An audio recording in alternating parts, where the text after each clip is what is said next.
Share news channel पर एक बार फिर आपका स्वागत है। दोस्तों, आज हम फिर एक कंपनी चर्चा करेंगे जहाँ पर कुछ बड़े बड़े एक्शन देखने को मिल रहे हैं आरबीआई के। एक्शन ये है कि इनकी के जो मनप्पुरम गोल्ड फाइनेंस कंपनी है, इसी की एक कंपनी थी आशीर्वाद माइक्रो फाइनेंस, उसके बिजनेस पर आरबीआई ने रोक लगा दी है, एक्शन लिया है। उस एक्शन में ये करा है कि ऐसी एक 4 कंपनियाँ हैं, चारों कंपनी के ऊपर आरबीआई ने रोक लगा दी। रोक किस तरह लगाई है कि आप किसी भी तरह का ना तो लोन स्वीकृत कर सकेंगे, ना बांट सकेंगे। तो उसका असर क्या है कि मनप्पुरम फाइनेंस कंपनी जो गोल्ड फाइनेंस कंपनी है, इसके ऊपर इसका असर देखने को मिला है और शेयर ज़बरदस्त गिरा है। एक ही दिन में करीब करीब 13% शेयर गिर चुका है। ये बहुत बड़ी गिरावट मानी जा रही है इस मार्केट में। लेकिन अभी फिलहाल आप देखो जाए तो मिड कैप स्मॉल कैप में गिरावट चल रही है, तो उसका भी असर हो सकता है। कुछ करेक्शन आ रही है, उसका भी असर हो सकता है। या हो सकता है कि कुछ बड़ा ही लोची निकल के आए इस कंपनी के अंदर। तो सब कुछ थोड़ी सावधानी बरतने की ज़रूरत है किसी भी शेयर में इन्वेस्टमेंट करने की, क्योंकि कई बार सारी खबरें एक साथ नहीं आती है, एक के बाद एक खबरें आती जाती है और कई दिनों तक नेगेटिव खबरें चलती है। किसी भी अगर यहाँ पर नेगेटिव खबरों का झड़ी लगती है, अभी तो आशीर्वाद फाइनेंस के ऊपर एक्शन, अगर मनप्पुरम में भी कुछ अगर फॉल्ट पाया जाता है तो वहाँ पर भी कार्रवाई होगी, तो क्या होगा कि शेयर और गिरते चला जाएगा और आप संभल नहीं पाओगे, फंस जाओगे। अभी ये ज़रूर है कि अभी निकलने का मौका है, शेयर लोड सर्किट में नहीं आया है, निकल सकते हैं, गिरावट में निकल सकते हैं अगर आप प्रॉफिट में है तो। अगर आपका अगर प्रॉफिट नहीं हो रहा है, नुकसान हो रहा है, तो आपको होल्ड रखना पड़ेगा, लेकिन सावधानी साथ ज़्यादा गिरावट आती है तो आपको निकलने में ही समझदारी रहेगी। तो आइए हम जानते हैं इस कंपनी का डेटा क्या है, कंपनी का बिजनेस किस तरह का, क्या क्या कंपनी में घटनाएँ घटी है। सारी जानकारी आपको मैं इस वीडियो में दूँगा, लेकिन साथ ही साथ मैं आपको इसका एक सीन रखता हूँ, एक कहानी भी सुनाता, ताकि उससे आपको और क्लियर हो जाएगी कंपनी में क्या क्या होता है। तो होता है क्या था कि एक स्कूल है, स्कूल में सभी बच्चे ठीक होते, लेकिन एक बच्चा ऐसा होता है, एक या 2 बच्चे जो कि क्या उद्दंड प्रवृत्ति के होते हैं। शैतानी करना उनका काम होता है और न तो टीचर की मानते न किसी की मानते हैं। तो उसमें क्या होता है कि जो प्रिंसिपल होते हैं स्कूल के, वो आगे बच्चों को चमका दे, धमका दे कि आगे से ऐसा नहीं करना, नहीं तो उनको बाहर कर देंगे।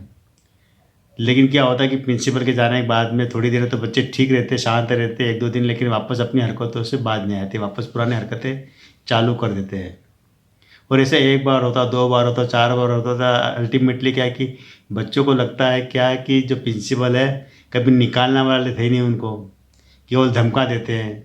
तो वहाँ पर क्या होता है, जो उनकी प्रवृत्ति जो होती है, प्रवृत्ति कम नहीं होती बल्कि बढ़ती चली जाती है।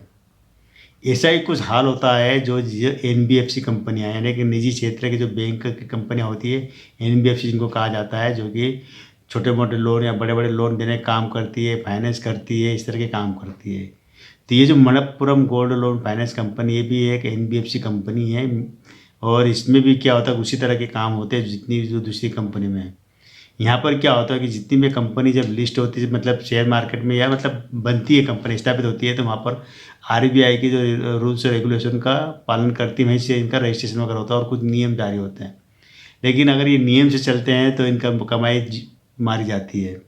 इसलिए क्या करते हैं कि ये नियम को उल्लंघन करना शुरू कर देते हैं, और कब करते हैं, जब लगता है कि आरबीआई का ध्यान नहीं जा रहा है, तो वहाँ पर ये नियम विरुद्ध काम करते हैं।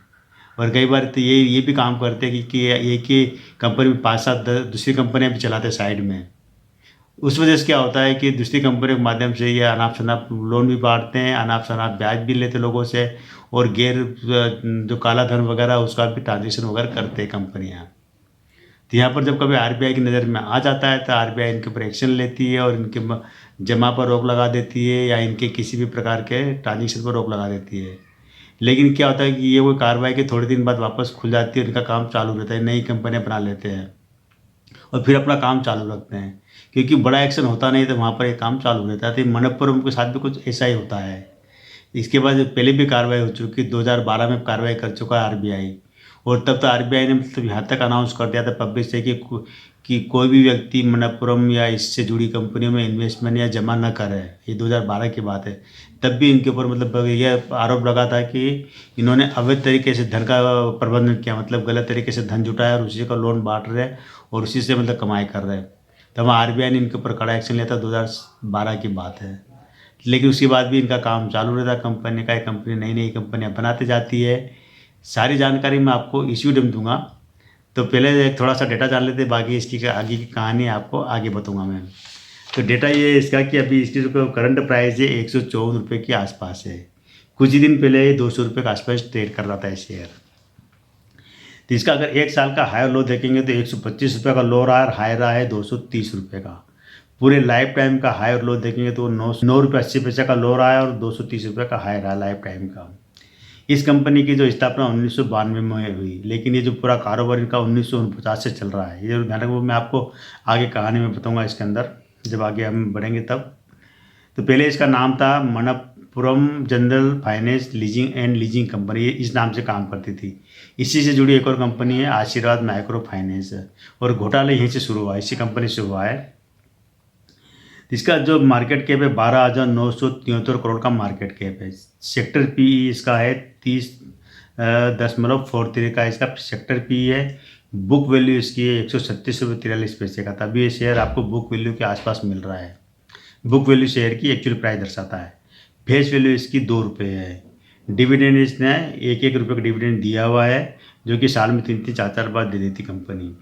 बोनस कंपनी ने दिया है, 2011 में दिया, 2010 में दिया और 2007 में। हर एक शेयर का बोनस कंपनी दे चुकी है। मतलब बोनस के रूप में कह सकते हैं कि इनके लगभग एक शेयर के पहले 2 बने, 2 के 4 बने, 4 के 6 शेयर बन गए हैं। शेयर स्प्लिट भी हो चुका है। इसका जो फेस वैल्यू ये 2010 में स्प्लिट किया था, फेस वैल्यू 10 रुपये से घटाकर 2 रुपये कर दी थी। राइट्स इशू कंपनी एक बार ला चुकी है 2003 में, हर 2 शेयर पे 1 शेयर का राइट्स इशू ला चुकी है। कंपनी के ऊपर कर्ज ज़बरदस्त है, करीब करीब 3 गुना कर्ज है कंपनी के ऊपर, लेकिन कर्ज कंपनी ने कम कर लिया। 2020 में इनके ऊपर करीब 4 गुना कर्जा था, अपने जो असेट से 4 गुना कर्जा था, और अब ये कर्ज घटकर 3 गुना रह गया है। लेकिन थोड़ा कर्ज कम किया है। ईपीएस इसका है 25.96 का ईपीएस है। आरओई इसका 20.6 का है और आरओसीई 13.8 का है।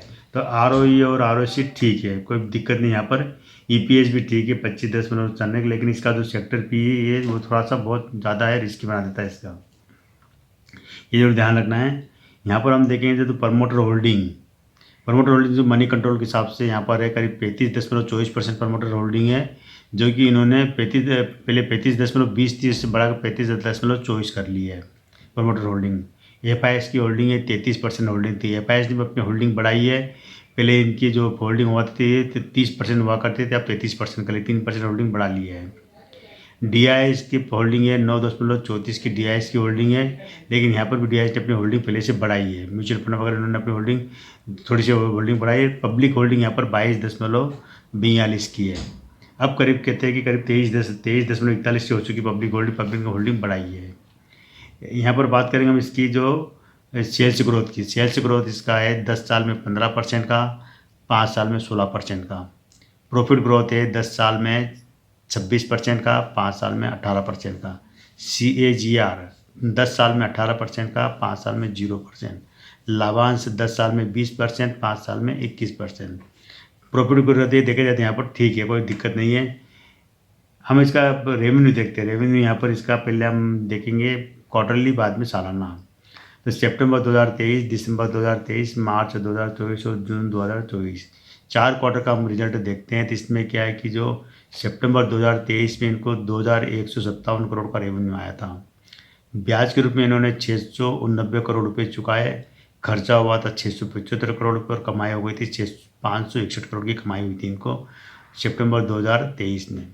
दिसंबर 2023 में इनकी जो कमाई हुई थी ये 2,309 करोड़ की कमाई हुई थी। ब्याज आया था इनका ब्याज के रूप में इन्होंने चुकाया 749 करोड़ रुपये। खर्चा हुआ 729 करोड़ रुपये और 575 करोड़ रुपये का नेट प्रॉफिट हुआ। मार्च 2024 में 2,360 करोड़ का रेवेन्यू आया। ब्याज इन्होंने चुकाया 779 करोड़ का और खर्चा हुआ था 772 करोड़ और 563 करोड़ रुपये का नेट प्रॉफिट हुआ है। जून 2024 में 2,488 करोड़ का रेवेन्यू आया। 848 करोड़ रुपये का इनका ब्याज भी चुकाए और 846 करोड़ रुपये खर्चा हुआ। प्रॉफिट हुआ इनको 557 करोड़ का। यानी कि 4 क्वार्टर में कंपनी ने प्रॉफिट वगैरह कमाया ठीक है, लेकिन ज़्यादा ग्रोथ नहीं है। 561 करोड़ से 557 करोड़ तक प्रॉफिट जाए, मतलब उसके आसपास ही चल रहा। कमाई में कोई ज़्यादा उछाल नहीं आया, मतलब ठीक है, एक लेवल पर काम कर रहे हैं। सालाना अगर हम देखते हैं 2021, 22, 23 और 24, तो 2021 में इनको 6,331 करोड़ का रेवेन्यू आया, 2,219 करोड़ रुपये ब्याज में चुकाए है, 1,669 करोड़ रुपये खर्चा हुआ और 1,725 करोड़ रुपये को कमाई हुई 2021 में। 2022 में 6,061 करोड़ रुपये का रेवेन्यू आया, 2,011 करोड़ रुपये कमाए ब्याज में चुकाए, 2,133 करोड़ रुपये खर्चा हुआ और 1,329 करोड़ रुपये की नेट कमाई प्रॉफिट हुआ इनको, सारा टैक्स वगैरह काट कुटाकर। 2023 में 6,700 करोड़ का रेवेन्यू आया, 2,188 करोड़ रुपये ब्याज में चुकाए है, 2,317 करोड़ रुपये खर्चा हुआ और 1,500 करोड़ की इनको कमाई हुई है, प्रॉफिट हुआ है।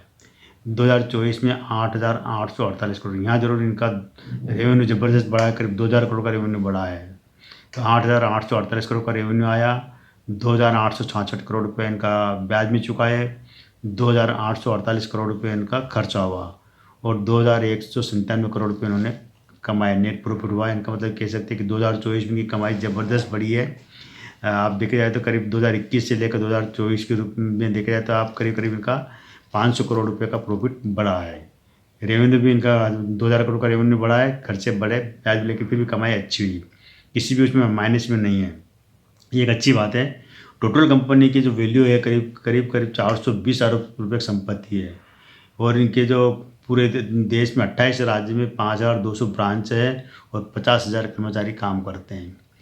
यहाँ पर हम कंपनी को चलाने के लिए इनके पास कितना धन है, तो शेयर पूंजी ग्रुप में 169 करोड़ रुपये शेयर पूंजी ग्रुप में है, रिजर्व है 11,379 करोड़ का रिजर्व इनके पास पड़ा, लेकिन उधार 34,320 करोड़ रुपये का उधार देना है।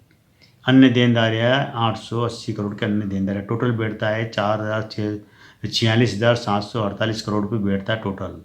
इसमें मालिक का पैसा लगा है, इनके पास संपत्ति ग्रुप में 1,070 करोड़ रुपये की संपत्ति और निवेश किया हुआ है 726 करोड़ का निवेश किया है।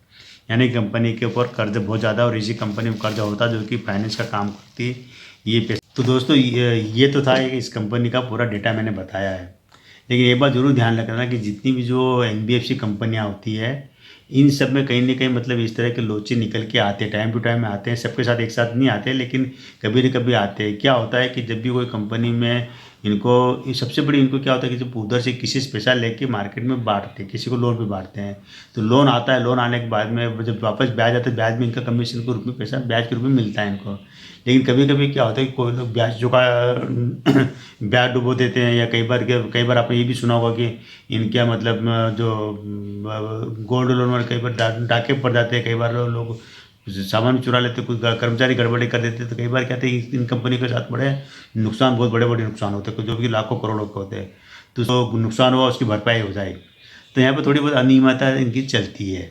तो यहाँ पर क्या कि जो RBI के जो नियम है उसका उल्लंघन ये कभी कभी करते रहते हैं, लेकिन छोटे मोटे उल्लंघन पे कार्रवाई नहीं करती, बड़े उल्लंघन करते कार्रवाई। लेकिन RBI क्या होता है कि इनके जो बिजनेस पर कुछ समय के लिए रोक लगा देती है, बाद में वो जो कार्रवाई खत्म हो जाती है और कंपनियां क्या कि वापस चालू हो जाती है काम करने के लिए, या फिर कंपनियां क्या करती है कि नए नाम से अपने अंदर ही दूसरी कंपनी बना लेती है। तो इस तरह की चीज़ें होती है। हालांकि मनप्पुरम गोल्ड फाइनेंस ये कंपनी बहुत बड़ी कंपनी है, जबरदस्त देश भर में फैली हुई है और देश के मतलब कैसे केंद्र शासित प्रदेशों तक फैली हुई है। लेकिन फिर भी ऐसी कंपनी इन्वेस्टमेंट करने से पहले आपको थोड़ा सा सावधानी रखना जरूरी है। कई बार आपने एक बार वो भी पढ़ा हो जो पहले दीवान हाउसिंग था, जहाँ भी लोन बांटते हैं वहाँ पर लोन डूबते भी है, सब कुछ होता है, तो इनका रिस्क इनके कंपनी पर रहती है। और आप और हम शेयर मार्केट में इनके शेयर में पैसा लगाते हैं, तो अगर कंपनी पर ऊपर कोई एक्शन होती है या किसी प्रकार की नेगेटिव खबर आती है तो उसका असर शेयर पर पड़ता है। और अभी जो आपको दिखाई दे रहा है असर, ये पड़ रहा है असर, हो सकता है कि आने वाले दिनों में ये 100-125 तक भी जा सकता है। अगर सब कुछ ठीक ठाक रहा तो ये मान के चलिए कि वापस ये शेयर 200 के ऊपर निकल जाएगा। इन्वेस्ट करना न करना ये टोटल आपकी मर्जी है, मेरी तरफ से कोई फोर्स नहीं है। हाँ, इस कंपनी का अगर हम नंबर देने की बात करें 10 में से 6 नंबर देंगे। ये बात जरूरी, कंपनी के ऊपर कर्जे है और कर्जे होते भी है, बिना कर्जे की कंपनी चाहे चल नहीं सकती है। तो ये दोस्तों मनप्पुरम के बारे में आज जो जानकारी मैंने आपको दी है, कैसी लगी ज़रूर बताना, और मेरे इस वीडियो को शेयर कीजिए, सब्सक्राइब कीजिए और अपने दोस्तों को बताइए। तो आज केवल इतना ही।